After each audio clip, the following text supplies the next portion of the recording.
canaltro.com.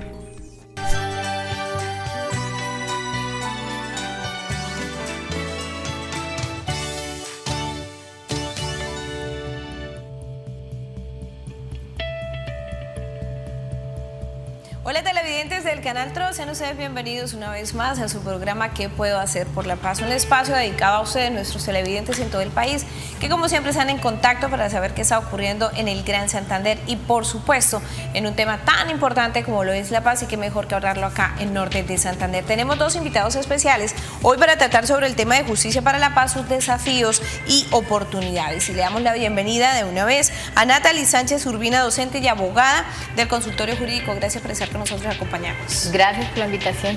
También le damos la bienvenida al Aldemar Niño, quien es asesor de promoción y divulgación de la Defensoría del Pueblo. Ustedes, Astrid, muchas gracias por la invitación que nos han realizado. Bueno, Aldemar y Natalie, ¿ustedes creen que es un desafío la paz en Colombia, que se ha convertido de pronto en eso cuando se habla de paz en nuestro país? Bueno, desde mi experiencia con víctimas, creo que desde que en Colombia o en cualquier país haya víctimas a las que se le vulneren sus derechos de forma sistemática, la paz sí se convierte en un desafío, independiente de si es conflicto armado o no es conflicto armado. Desde que haya vulneración e irrespeto por los derechos humanos de forma sistemática, la paz es un desafío totalmente. La situación es que es una realidad de pronto para todos los colombianos hablar de paz en ese momento. ¿Crees tú que esto se ha convertido en que todos los días estamos hablando de paz, entonces se ha convertido como en ese desafío? Total, un desafío que tenemos todos, no solamente en la agenda institucional, sino también en cada uno de los espacios, ¿no? El tema de la paz es un tema que, como decíamos, desde niños hemos venido viendo a nuestros padres también preocupados por el tema de la paz, por la situación de conflicto que ha habido en nuestro país. Ese es el proceso número 12 que atraviesa nuestro país, ¿sí? Y vale la pena que se dé un espacio como este para ver qué generación estamos garantizando, ¿no? Pues mis queridos invitados y televidentes, vamos a conocer el caso de José Alfredi Galvis Torres, un hombre también víctima de la violencia, del desplazamiento, de todos los horrores que trae consigo el conflicto en nuestro país, pero que hoy por hoy es un berraco, como decimos en Norte de Santander, porque sigue adelante pese a las dificultades que le haya impuesto la vida. Mi historia está partida en dos situaciones en épocas diferentes. En el 2000, casi a llegar Semana Santa, los paramilitares entraron a corregimiento de Filo Gringo. Cuando lo quemaron, mis padres se desplazaron, cuando eso yo era un chamito todavía, hacia el municipio de Ocaña inicialmente. En el 2002, los paramilitares logran ingresar, después con un enfrentamiento que tuvieron con unos miembros de la FARC. Fueron vencidos en combate y ellos llegaron al corregimiento de Versalles, que ya es parte de Tibú, y sacaron una buena parte de la población a hacer la reunión en la noche. Ya el 26 de mayo del 2002, que fue el último domingo del mes, mataron un muchacho de acá de Ocaña, que recuerdo el nombre, que llamaba Jairo, era al parecer un bucetero, y ya eso de las 9:15 de la noche yo estaba sobre el techo de la casa de mi vecino, donde estaba el plato de la Sky, y yo lo estaba arreglando allá. Ellos creyeron que yo me iba a volar, pero fue el primer acto que ellos tuvieron de violencia en contra de la comunidad, y tal vez intentaron dispararme, pero yo no lo veí de ninguna forma extraña. Me bajé normalmente, ya me metieron al supermercado, y estando ya en el supermercado, ellos dijeron que venían con una orden de asesinarme y de que todos los bienes pasaban a nombre de ellos. Yo les entregué el efectivo que había en caja, el efectivo que había encaletado, porque no creí que fueran a encontrar sorpresas y lo tuvieran a mal. Y después de que yo les entregué la plata, hasta los bolsillos me los requisaron, me sacaron hasta las monedas que tenían en los bolsillos, y uno de ellos tal vez estaba lleno de vicio, quería cortarme una oreja. Que lo dejara cortar la oreja, que le dejara cortar la oreja.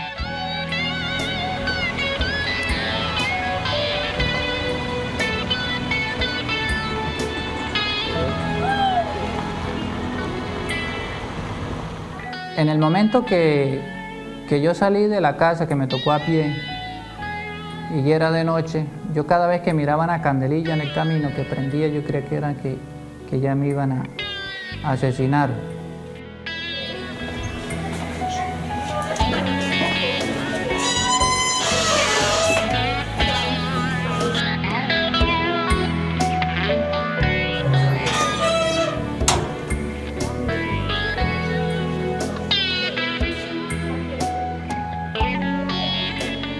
y a uno se le pasan muchas cosas por la cabeza. No sabía si a mi esposa la habían desviado en el camino para asesinarlo, no sabía de mis hermanos, no tenía idea que mis familiares ya me hacían asesinado.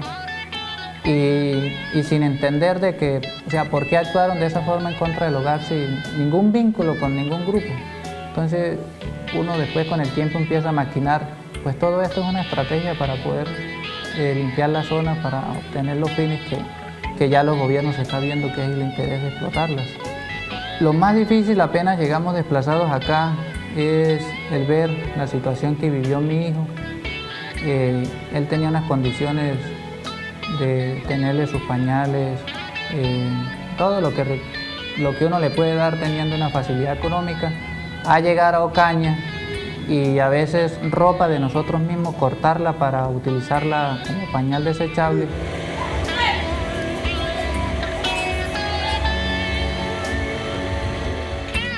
Yo era profesor gratis junto con mi hermana en el corregimiento de Versalles porque no había docentes para la época ya.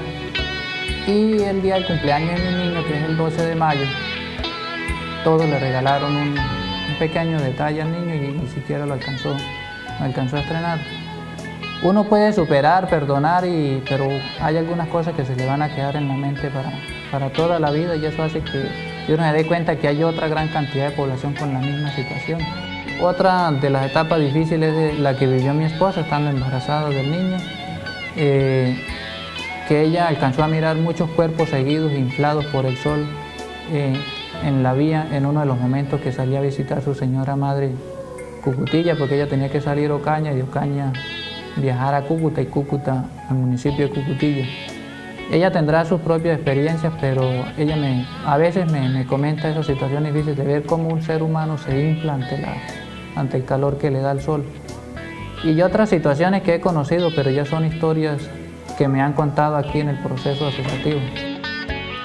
Las historias que marcan la historia de Colombia dentro del conflicto armado que hemos vivido por años. Historias que de verdad son muy tristes, pero que al final dejan también una enseñanza, infortunadamente que sea a través del conflicto.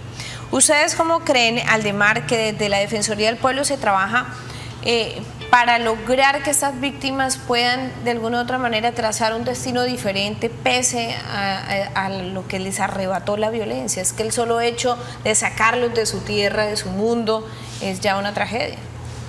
Bien, la Defensoría del Pueblo desde su orden constitucional establece cómo velar y garantizar los derechos de la población, de la ciudadanía colombiana, ¿sí?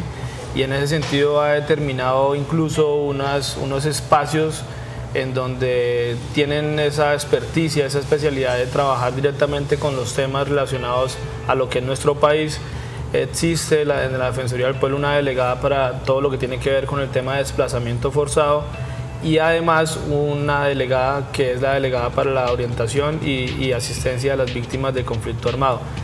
Desde ese nivel institucional la Defensoría del Pueblo pues asume un reto gigante. Desde el mismo acceso de las víctimas, pues somos Ministerio Público y la ley 1448 establece que a través del Ministerio Público las víctimas van a poder acceder a todo lo que establece esta ley en el marco de la reparación que les corresponde. La Defensoría del Pueblo equipa unos grupos de trabajo psicojurídicos que son conformados por psicólogo y abogado, con enfoque diferencial además, en donde garantizan desde el primer contacto de la población que ha sido víctima, es decir, reciben la declaración, hacen toma de declaraciones y desde allí hacen todo el acompañamiento para que como le digo, garantice el acceso que se establece desde la ley a favor de las víctimas.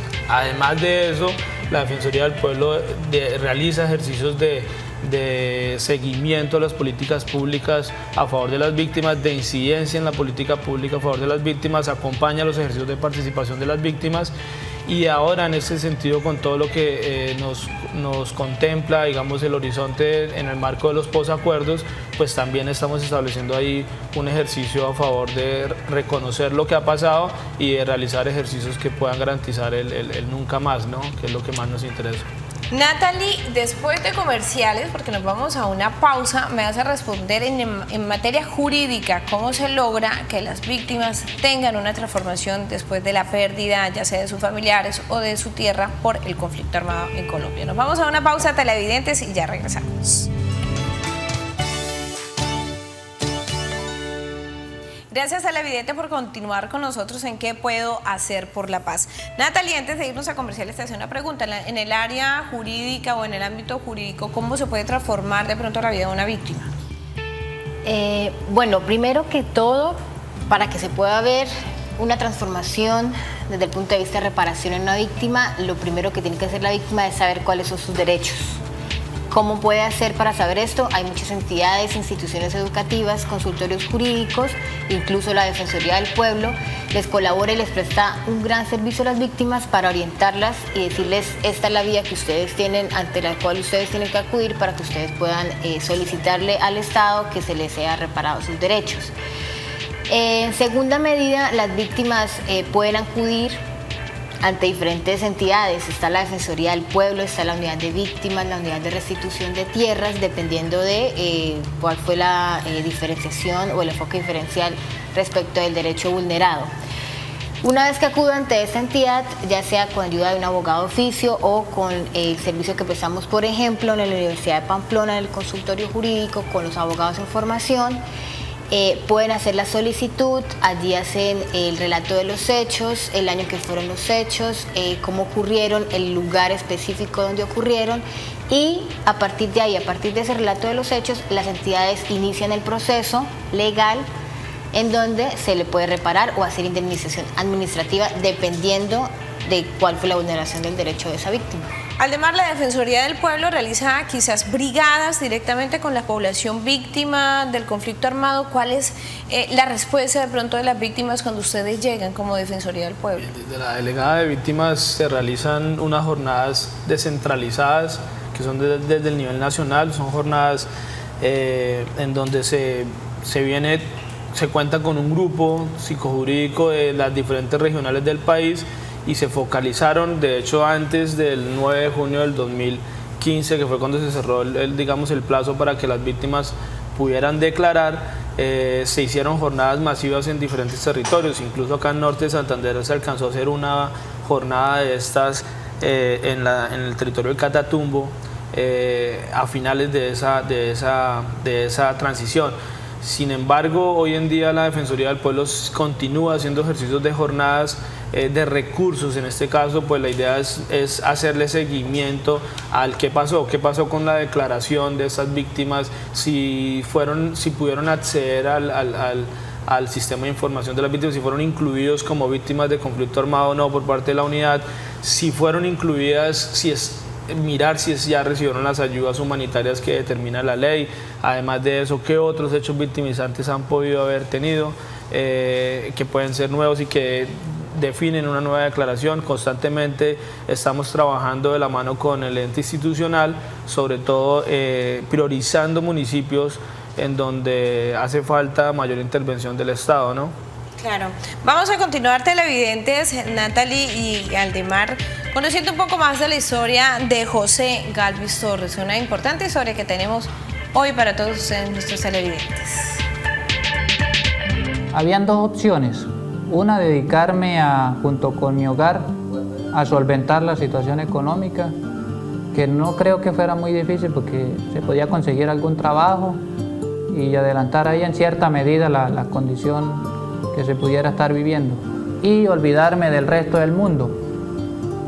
Y la otra, que fue la que opté, que es con el resto del mundo salir de la situación en la que habíamos quedado metidos, en un mundo de desorden mental que teníamos.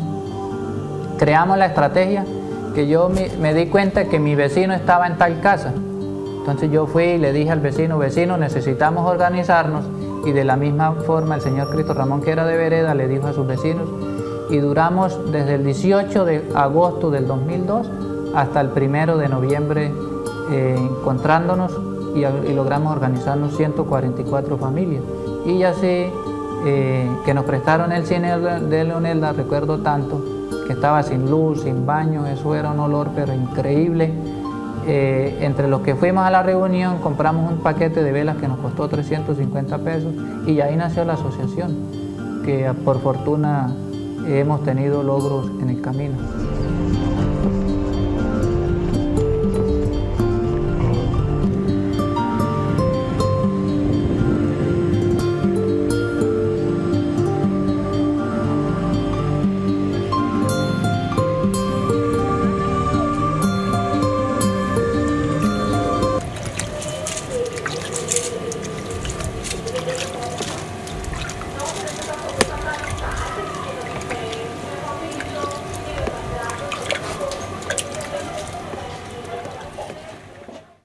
En una ocasión nos llamaron al señor Cristo Ramón y a mí a una reunión en la alcaldía. Nosotros nos fuimos con todas esas expectativas que uno cree. Nos dijeron que ellos no iban a permitir que nos organizáramos porque no estaba permitido y porque era un peligro para la vida de nosotros y que no habían recursos para eso. Nosotros le dijimos que así fuera, vendiendo empanadas nosotros nos íbamos a organizar. Conocimos una agencia de cooperación internacional que se llama Consejería en Proyectos PCS y nos dijeron que ellos tenían la posibilidad de darnos algunos recursos para las vueltas de Cámara y Comercio y comprar unos libros, pero que nosotros no podíamos recibir esos recursos, no teníamos capacidad, que hoy se llama capacidad administrativa. Entonces contrataron una cooperativa que se llama Sencoser y ahí a través de ellos legalizamos la asociación. Ese es el logro más grande que hemos obtenido, lograr organizarnos en contra del miedo y en contra de todas las discriminaciones de la época. Logros que hemos obtenido, que nuestra población se ha tenido en cuenta, por ejemplo la universidad, es unos logros que la población víctima tiene en Ocaña a raíz de las conversaciones y documentos que se le ha entregado al magíster, al rector, y ya hay personas que tienen alguna generación de ingresos por capacitaciones ya del SENA en algunas alternativas productivas, y la otra, que la más importante, que nos mantenemos como fuerza organizativa. Ya hoy somos 495 familias, no recibimos más familias, las orientamos, las familias que vienen les colaboramos y estamos pendientes mucho de la política pública. Ha sido muy difícil, pero hemos logrado que se vaya poquito a poco construyendo política pública. Por fortuna, el reconocimiento de la asociación y el mío personal está en algunos niveles del nacional, en los municipios de Catatumbo todo, porque acompañé a formación de asociaciones en el municipio y que también son algo fuertes. Esto ha llevado que yo haya accedido a la Universidad Francisco de Paula Santander y que hoy ya esté a puertas de ser abogado, a escasos presentar unos exámenes. Recibí el segundo puesto a nivel nacional como defensor de derechos humanos, en defensa de los derechos humanos de no solamente la población desplazada, sino de los demás sectores que son de alguna forma víctimas en violación de derechos humanos y de VIH. Esos son los que más destaco, y la obtención del reconocimiento de la asociación como una de las asociaciones que es honesta y que trabaja por los derechos de la población. Yo tengo familiares asesinados, desaparecidos, ver amigos que ya nunca más lo volveré a hacer, en la descomposición social de nuestra Junta de Acción Comunal en la zona. Yo perdoné, yo desde el mismo momento que me hicieron el daño, la pérdida de todos los bienes, yo perdoné lo sucedido, no lo he podido olvidarse y por algo lo dirá la historia, que si uno olvida tiene que volver a repetir eso.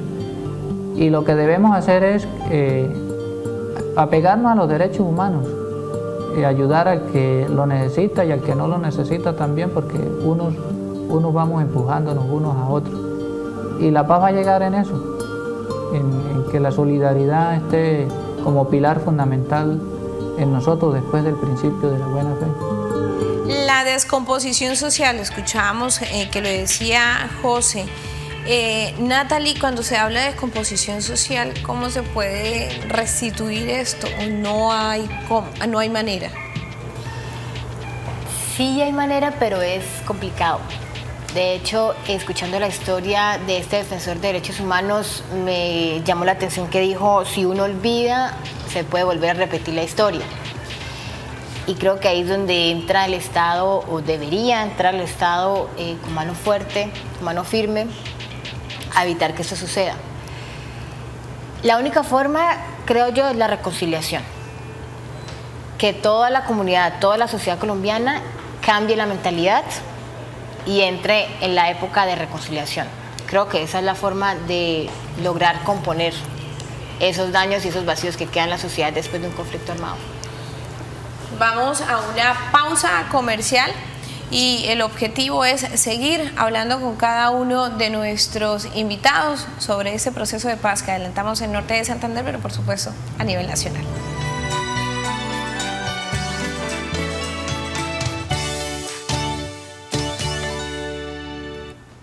Continuamos en ¿Qué puedo hacer por la paz?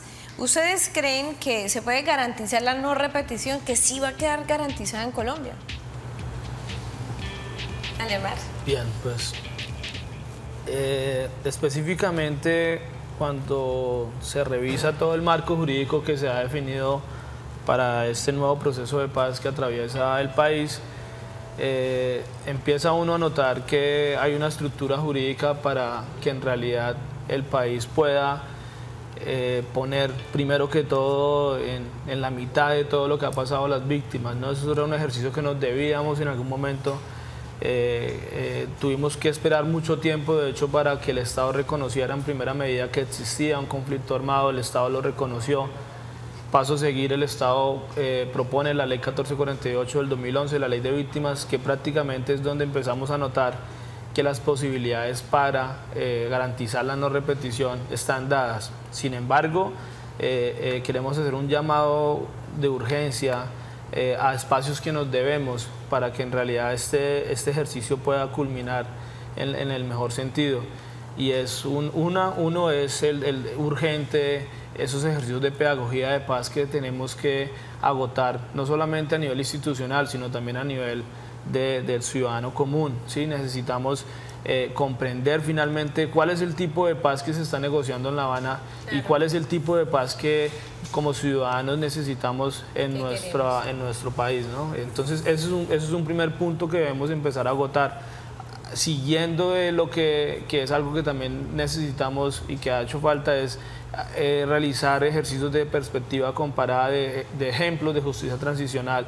Un poco la gente acá necesita comprender que eso no es un ejercicio solo de nuestro país, es un ejercicio que ha pasado en diferentes lugares en otros países, y podemos de cierta manera compararnos frente a eso y darnos cuenta de que vale la pena apostar un proceso a favor de la paz del país. Natalie, ¿tú crees que se va a lograr tener ese espacio de no repetición de la violencia? Rápidamente, por favor.